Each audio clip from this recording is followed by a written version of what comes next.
திருச்சியில் பழுதடைந்துள்ள நேரு யுவகேந்திரா இளைஞர் விடுதி நாடாளுமன்ற உறுப்பினர் துரை வைகோ ஆய்வு. திருச்சியில் நேரு யுவகேந்திரா சார்பில் இளைஞர் விடுதி 5000 சதுர அடியில் சுமார் 150 மாணவர்கள் தங்கும் அறைகளுடன் செயல்பட்டு வந்தது. கடந்த 2021ஆம் ஆண்டுக்கு பிறகு பராமரிப்பற்ற நிலை உருவானது. இந்த விடுதியை பராமரிக்க மத்திய அரசிடம் ரூபாய் 90 லட்சம் கேட்டு கோரிக்கை விடுக்கப்பட்டிருந்தது. ஆனால் பராமரிப்பதற்கான நிதி ஒதுக்கப்படாததால் இந்த விடுதி கடந்த 4 ஆண்டுகளாக செடி கொடிகள் வளர்ந்து கட்டிடம் விரிசல் ஏற்பட்டு பழுதடைந்துள்ளது. இந்நிலையில் திருச்சி நாடாளுமன்ற உறுப்பினர் துரை வைகோ இந்த விடுதியை ஆய்வு மேற்கொண்டார். அப்போது இதுபோன்ற விடுதிகள் நாடு முழுவதும் சிறப்பாக செயல்பட்டு வருகிறது. இளைஞர்கள், மாணவர்கள், ஆராய்ச்சியாளர்கள், சமூக சேவை செய்பவர்கள் அனைவரும் குறைந்த கட்டணத்தில் தங்குவதற்கு இதுபோன்ற விடுதிகள் செயல்பட்டு வரும் நிலையில் இந்த விடுதி பராமரிப்பற்று மிகவும் மோசமான நிலையில் உள்ளது. விடுதியை பராமரித்து வரும் நிர்வாகிகளிடம் காரணத்தை கேட்டறிந்தார். மத்திய அரசிடம் நிதி கேட்டு நிதி கொடுக்கப்படாததால் பராமரிக்க முடியாமல் விடுதி சிதிலமடைந்துள்ளது என தெரிவிக்கப்பட்டது. இதனைத் தொடர்ந்து நாடாளுமன்ற உறுப்பினர் துரை வைகோ இது சம்பந்தமாக மத்திய விளையாட்டுத்துறை அமைச்சருக்கு அனுப்புவதற்கு மறுசீரமைப்பு செய்வதற்கான நிதி குறித்து கடிதம் ஒன்றை தருமாறும், முழுவதும் பராமரிக்கவில்லை என்றாலும் அடிப்படை தேவைகளுக்கான பராமரிப்பு செலவுகள் குறித்து கடிதம் ஒன்று தருமாறு கூறினார். மேலும் டெல்லி செல்லும்போது இது சம்பந்தமாக மத்திய அமைச்சருக்கு பரிந்துரை செய்வதாகவும் அவர் தெரிவித்தார்.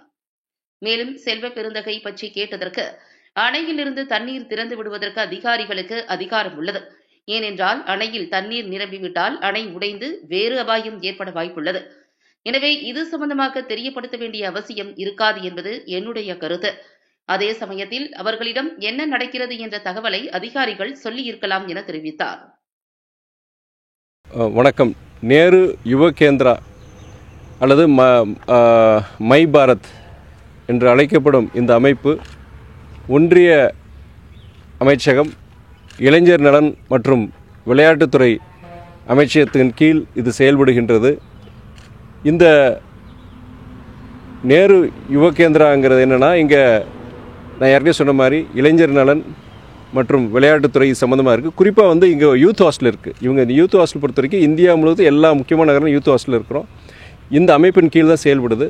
இந்த யூத் ஹாஸ்டல் பொறுத்த வரைக்கும் என்னென்னா, நீங்கள் இளைஞர்கள், மாணவர்கள், அதே மாதிரி ஆராய்ச்சியாளர்கள் இவங்கெல்லாம் அந்த நகரத்துக்கு வரும்போது கல்வி சம்மந்தமாக இல்லைனா சமூக சேவை சம்மந்தமாக அவங்க இந்த நகரத்துக்கு வரும்போது அவங்களுக்கு தங்குறதுக்கு ரொம்ப கட்டணம் கம்மியாக இருக்கிற ஒரு வசதி தான் இந்த யூத் ஹாஸ்டல். அது இல்லாமல் நாடு முழுக்கும் பல்வேறு பகுதியிலேருந்து இந்த இளைஞர்கள், மாணவர்கள் வரும்போது அவங்களுக்குள்ள ஒரு கல்ச்சுரல் எக்ஸ்சேஞ்ச், கலாச்சார மற்றும் அறிவு பகிர்வு, அது இல்லாமல் சமூக ஒருங்கிணைப்பு, ஏன்னா பல பேரோட பழகிறதுக்கு செய்கிறதுக்கு ஒரு இடம் இருந்தது. இது இன்றைக்கி நாடு முழுவதும் இருக்கும் எல்லா முக்கியமான நகரங்களில் நம்ம அது செயல்பாட்டில் இருக்குது. நம்ம திருச்சியில் பொறுத்த வரைக்கும் இந்த யூத் ஹாஸ்டல் பொறுத்த வரைக்கும் கிட்டத்தட்ட கடந்த 4 ஆண்டுகளாக செயல்பாட்டில் இல்லை. முக்கியமாக காரணம் என்னென்னா, அது பராமரிப்புக்கு கிட்டத்தட்ட அவங்க ஒரு எஸ்டிமேட் போட்டு அவங்க கேட்டிருக்கிறாங்க, ஒன்றிய அமைச்சர்கிட்ட கேட்டிருக்கிறாங்க. அவங்க அது கேட்டிருக்காங்க. பட் அதுக்கப்புறம் யாரும் ஃபாலோ பண்ணலையான்னு தெரியல. இது வரைக்கும் அது அந்த நிதி ஒதுக்கப்படாதனால இப்போ நீங்களே பார்த்துருப்பீங்க, எந்த ஒரு இது இல்லாமல் இப்போ யாருமே இங்கே இருக்க முடியாது. இப்போ அதுக்காண்டி தான் இப்போ நான் ஒரு ஆய்வுக்காண்டி தான் வந்தேன். அது இங்கே இருக்கிற அந்த நேரு யுவகேந்திராவுடைய அதிகாரிகள் அவங்க இன்றைக்கி ஞாயிற்றுக்கிழமை இருந்தாலும் அவங்கள நான் வர சொல்லியிருந்தேன்.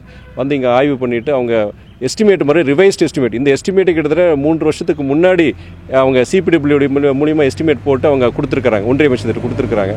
இப்போ நான் 3 வருஷம் ஆச்சு ரிவைஸ்ட் எஸ்டிமேட் போடுங்க, ரொம்ப கன்சர்வேட்டிவாக போடுங்க. ரொம்ப ஏன்னா குறைஞ்சபட்சம் அந்த பில்டிங்கில் இருக்கிற ப்ளம்பிங், எலக்ட்ரிக்கல் தங்குற மாதிரி எந்தவித லீக்கேஜ், சீப்பேஜ், இந்த தண்ணி இது இல்லாமல் நல்லா தங்குற மாதிரி இருக்கணும். அது இல்லாமல் குறைஞ்சபட்ச வசதிகள் மட்டும் நீங்கள் செஞ்சு கொடுங்க, அதுக்கு உண்டான காஸ்ட் எஸ்டிமேட் மட்டும் போடுங்க, ரொம்ப நம்ம போட்டுற வேண்டாம் அப்படின்னு சொல்லி நான் கேட்டிருக்கிறேன். நான் திங்கட்கிழமையே அந்த லெட்டர் வந்துச்சுன்னா நான் எந்த இளைஞர் நலன் மற்றும் விளையாட்டுத்துறை அந்த அமைச்சகம் மாண்புமிகு திரு மான்சுக் மாண்டியா அவருடைய அமைச்சகத்தின் கீழே தான் வருது. அவர் கண்டிப்பாக அவரை டெல்லியில் சந்திக்கும் போது இது நம்ம நேரு யுவகேந்திரா தற்போது மை பாரத் என்று அழைக்கப்படுகின்றது. இதை சார்ந்த இந்த யூத் ஹாஸ்டல் பொறுத்த வரைக்கும் திருச்சியில் செயல்பாட்டு இல்லாமல் இருக்குது. கிட்டத்தட்ட 4 வருஷமாக செயல்பாட்டில் இல்லை.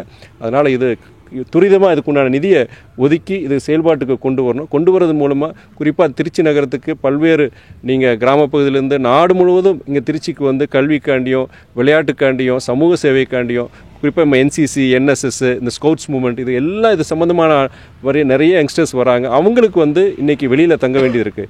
யூத் ஹாஸ்டல் இருந்தனா ரொம்ப கட்டணம் குறைவாக அவங்கவுங்க தங்கிக்கலாம். அது இல்லாமல் ஒரு கல்ச்சுரல் எக்ஸ்சேஞ்ச் இருக்கிறது ஒரு அருமையான ஒரு கான்செப்டோட தான் நீங்கள் நாடு முழுவதும் இந்த திட்டத்தை கொண்டு வந்திருக்கிறீங்க. ஆனால் திருச்சியில் பொறுத்த வரைக்கும் இது செயல்பாட்டில் இல்லாமல் இருக்குன்னு சொல்லிட்டு கண்டிப்பாக அமைச்சர்கிட்ட சொல்லி கண்டிப்பாக ஒரு நிதி ஒதுக்குவார். இது செயல்பாட்டுக்கு வருங்கிற எனக்கு நம்பிக்கை இருக்குது. சார், காங்கிரஸும் துரைமுருகன் செல்வ பிறந்தகை சொல்லியிருக்காரு சார், இந்த தண்ணி தரப்புக்கு தகவல் கொடுக்கல அப்படிங்கிற மாதிரி ஒரு பிரச்சனை இல்லை. அதில் என்னுடைய கருத்து என்னென்னா, எனக்கு சட்டமன்ற உறுப்பினர், நம்முடைய காங்கிரஸ் இயக்கத்தின் மாநில தலைவர் அண்ணன் செல்வ பிறந்தகை எனக்கு நல்ல பரிச்சயம் உண்டு. நல்ல எனக்கு பழக்கத்தில் இருக்கிறவர் தான், நான் மதிக்கக்கூடியவர் தான். ஆனால் ஒரே விஷயத்தில் நான் அவர் சொல்கிற கருத்துக்கு நான் வேறுபடுறேன். என்னென்னா, இன்றைக்கி நீங்களே பார்க்குறீங்க, நார்த் ஈஸ்ட் மான்சூன், நீங்கள் வடகிழக்கு பருவமழை அந்த இது தொடங்கிருச்சு, மழை பெஞ்சிட்டு அங்கங்கே வெள்ள நிவாரண நடவடிக்கைகளில் மாவட்ட ஆட்சியும் அரசாங்கம் ஈடுபட்டிருக்கு. இப்போ அங்கங்கே மழை வந்து சொல்லிட்டு போயிறது கிடையாது, திடீர்னு வருது, அப்போ அடைமழை பெய்யுது திடீர்னு. அப்படிங்கும்போது திருச்சியில் நீங்கள் அப்போ நான் கேள்விப்பட்ட வரைக்கும் போனதுலேயே கொஞ்சம் பாதிப்பு இருந்து கேள்விப்பட்டேன். அப்போ பல்வேறு இடங்கள் இந்த மாதிரி இருக்கும்போது அணைகளை வந்து கண்காணிக்கிறாங்க, அந்த துறை சார்ந்த அதிகாரிகள் அணைகளை கண்காணிக்கிறாங்க, நீர் போக்குவரத்துக்கு இடங்களை கண்காணிக்கிறாங்க.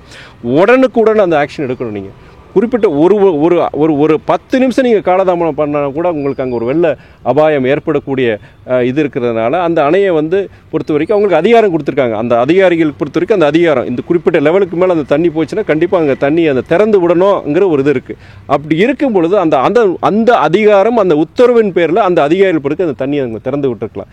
எல்லாருக்கும் அவங்க சொல்லிட்டு தண்ணியை திறந்து விடணும். அது வந்து அது நாளைக்கு ஒரு பிரச்சனையாக கூட, ஒரு அபாயகரமான சூழ்நிலை கூட அது உருவாக்குங்கிறதுனால எனக்கு இதில் ஒரு மாறுபட்ட கருத்து. அதே நேரத்தில் அவர் சட்டமன்ற உறுப்பினர் அண்ணனை பொறுத்த வரைக்கும் அவருக்கு பொறுத்த வரைக்கும் என்னென்ன நடக்குதுன்னு செய்யுங்கிறது விவரங்கள் அவங்க கொடுத்துருக்கலாம்.